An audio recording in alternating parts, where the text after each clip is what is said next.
ना सुने बात संगाई के सखी पर उतर गईले हो हम बैतरनी में खाल संगाई के सखी पर उतर गईले हो हम बैतरनी में खाल गजे बेटा के मैया रह तू हो ए उतर जाई तो पार ए गजे बेटा के मैया रह तू हो ए उतर जाई तो पार सात गो बेटा के मैया बाड़ू हो ए बैतरनी में खार सात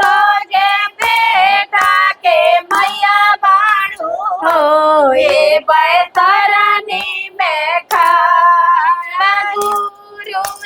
गुरुजी पुकारी ले हो गुरुजी ना सुने बात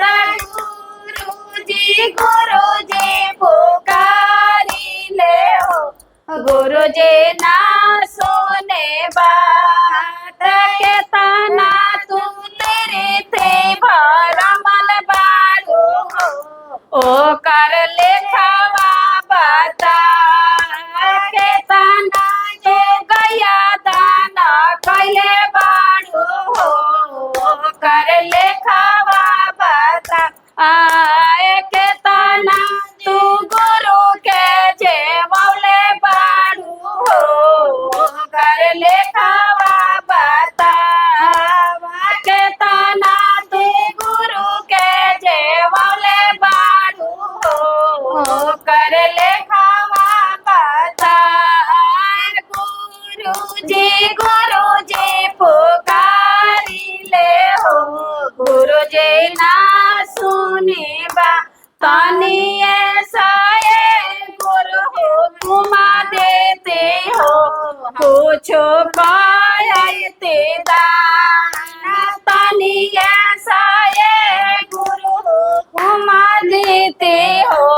कुछो कहते दाना कोठिया भरला चौरा छोड़ी आईने हो कुछो ना कहने आना कोठिया भरला चौरा छोड़ी आईने हो गुछी ना कहने दाना बकसा भरला कपड़ा छोड़ी आईने हो गुछी ना कहने दाना बराना पर गया बचवा छोड़ी आईने हो कुछो ना कहने दाना गुरुजी पुकारी ले हो गुरुजी ना